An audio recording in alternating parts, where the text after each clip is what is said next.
Assalamualaikum warahmatullahi wabarakatuh. Perkenalkan, nama saya Ibnu Ahmal Bantani. Saya dengan NIM 21030200053. Saya dari Universitas Islam Syekh Yusuf Tangerang, Fakultas Pendidikan Agama Islam, semester 3. Baik, di sini saya akan menjawab pada ujian tengah semester mata kuliah Qawaid Fiqhiyah, yaitu dengan jawaban 5 kaidah Qawaid Fiqhiyah. Yang pertama ada al-umuru bimaqasidiha, yang artinya segala sesuatu itu tergantung pada niat. Jadi niat itu tergantung pada sanubari hati pada sewaktu melakukan amal atau perbuatan yang menentukan nilai atau status hukum amal yang dilakukan. Contohnya yaitu ketika seorang pengen membeli HP tapi niatnya dengan menyombongkan diri, maka akan menjadi suatu hal yang tidak boleh atau tidak sangat tidak dibolehkan dalam fikih. Nah, tapi jika niatnya untuk membantu kinerja pendidikan atau kinerja kerja, itu sangat dibolehkan. Dan kedua, ada yang namanya al-yakinu la yujalu bisak. Keyakinan tidak dapat dihilangkan dengan keraguan. Nah, maksudnya apa? Di sini jadi para fuqaha selalu membicarakan kaidah ini, yang selalu menyebut-nyebutnya sebab hampir 3/4 hukum fikih ditakhrijkan dari kaidah ini. Jadi contohnya itu adalah ketika kita hendak sholat isya, namun kita ingin menggunakan dengan air wudhu yang tadi maghrib.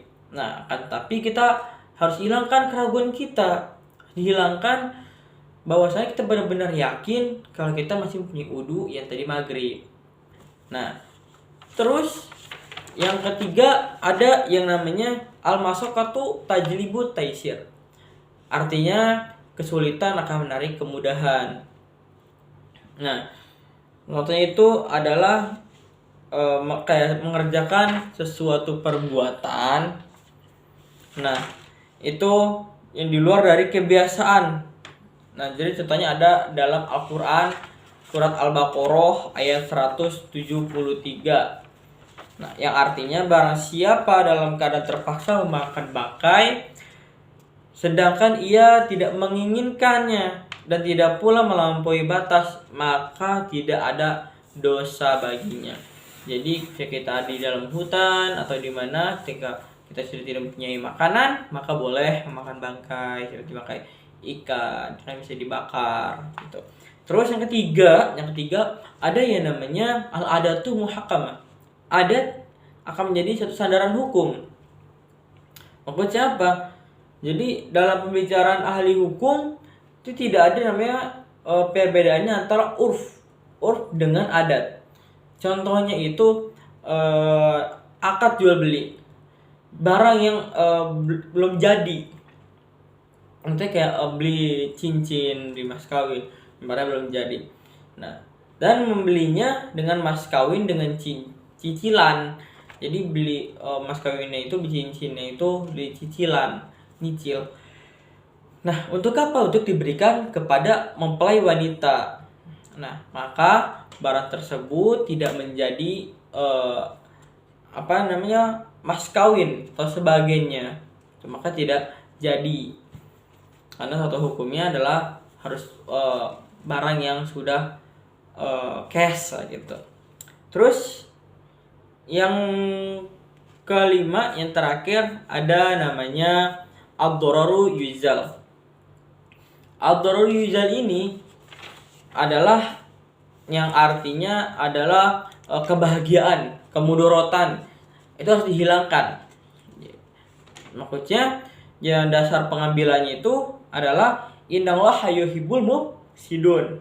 Yang artinya sesungguhnya Allah tidak suka kepada orang-orang yang merusak, membuat kerusakan kayak tato, seperti merusak fasilitas, itu nggak boleh. Itu ada dalam Quran surat Al-Qasas ayat 77. Nah, jadi pada sebagian ulama itu mengatakan kaidah ini adalah suatu kaidah yang sangat populer dalam fikih Islam.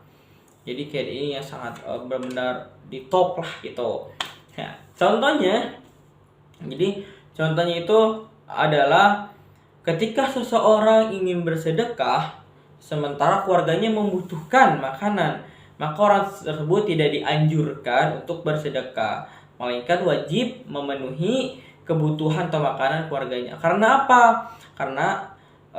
Kenapa tidak boleh? Karena jika ia memberikan, kalau misalnya orang tersebut memberikan sedekah kepada orang lain, hal tersebut bisa mendatangkan suatu mudarat atau bahaya kepada keluarganya. Gitu. Jadi itu keluarganya yang harusnya bisa makan jadi sakit perut karena kelaparan gitu. Jadi ini tentang fikih. Beda dengan mutasawuf. Mungkin itu saja yang bisa saya sampaikan, karena kebenaran hanya milik Allah. Kurang lebihnya saya mohon maaf apabila ada kata yang salah atau yang kurang. Wabillahi taufiq wal hidayah. Wassalamualaikum warahmatullahi wabarakatuh.